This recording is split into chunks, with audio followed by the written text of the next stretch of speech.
Hürmetli vatandaşlarım, bugünkü leksiyamızda başlayımız. Leksiye de size gacırız. Washington'dan sözleyimiz. Bugünkü sözleydiğin leksiyamızın mavzusu mında. Washington de fikir halatları. Prezident Trump, Reis Xi Jinping bilen sabık Prezident Obama'nın diplomatik neticelerini yırtıp taşladı. Mavzulu haber 5. ayının 31. günü Dovitor beti ilan kılındı. Haber mındak başlandı. Amerika Qo'shma Shtatlarining prezidenti Trump 5. ayının 31 günü Twitter'ga fikir qoldirib, "Men kelgusi bir necha kun ichida Parij kelishimi to'g'risidagi qarorimni e'lon qilaman" dedi. Amerika yana bir qatim buyuk Amerika bo'lsin. Amerikada bir qanchaligan matbuotlar 31 kuni shu kuni prezident Trumpning Parij kelishimidan chekinib chiqishini qaror qilganligini xabar qilishdi.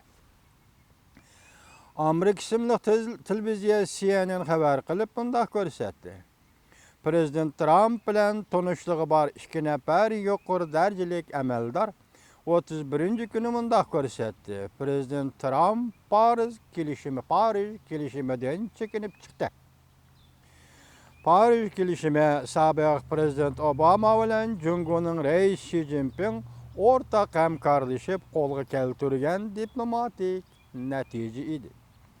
2016 yılı 9. ayda Reis Xi Jinping bilan sobiq prezident Obama BDT'nin katibi şu vaqtki sobiq katibi Ban Ki-moon qatorliqlar Jungoning Hangzhou shahrida klimat o'zgarish yig'iniga qatnashib, Parij kelishimini tasdiqlab, saqlash murosimi o'tkazgan. Sobiq prezident Obama Amerika Jungo xalqaro hamkorligini kuchaytirib, Parij kelishimini ilgari surishda o'rtaq rolimizni joriy qildiramiz degan. Amerika Jungo zo'r iqtisod gavdasi ve tutun qo'yib bergish davlat sifatida Parij kelishimini o'xshash bir vaqtda tasdiqlaganligi tarixiy ahamiyatga ega ishidir. Tez xabar. Prezident Trump Amerikaning Parij kelishimidan chekinib chiqqanligini rasmiy jakarladi. Xinhua To'g'ri 6. ayning 1 kuni Hanvi To'g'ri betida shu xabarni e'lon qildi. Xabar mundaq boshlandi. Amerika Qo'shma Shtatlarining prezidenti Trump Parij kelishimidan chekinib chiqdi. Bu kelishim Kyoto kelishimidan keyingi klimat o'zgarishi to'g'risida imzolangan tarixiy namoyanda edi.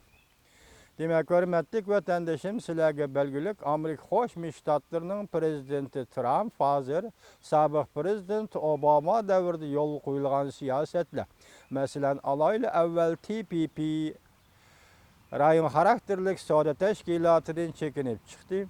Undan keyin sobiq prezident Obama tasdiqlagan va yo'l qo'ygan Medicare tibbiy strahvaniya kanunni bekar qildi.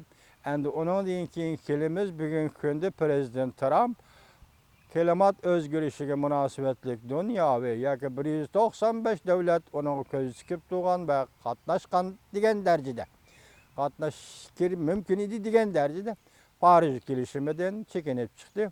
Parij kelishimi ayni chog'da o'ttirib qo'yilishidan avval klimat o'zgarishi bir yo'silda o'tkazilgan bir yig'inda shu vaqtda Jungoning sobiq vaziri Wen Jiabao yig'in zalini tashlab chiqib ketib, sobiq prezident Obamaga hurmatsizlik qilgan edi.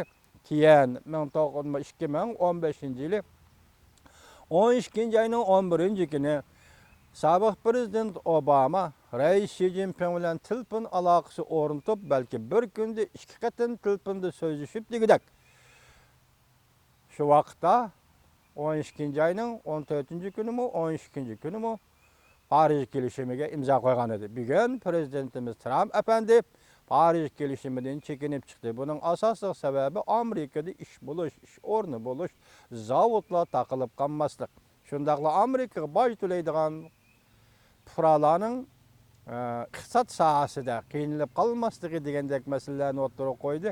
Undan keyin dunyoda bir qanchalagan davlatlar norozi bo'lgan bo'ldi. Amerikada manchimcha norozilik paydo bo'ldi. Asası jihatini aytganda Paris kelişiminden Prezident Trump çekinip çıktı. Biz bu toğrda cho'nqur xabarga ega bo'lmoqqa analiz qila olmadik. Bizni kechiringlar hurmatli vatandoshlar.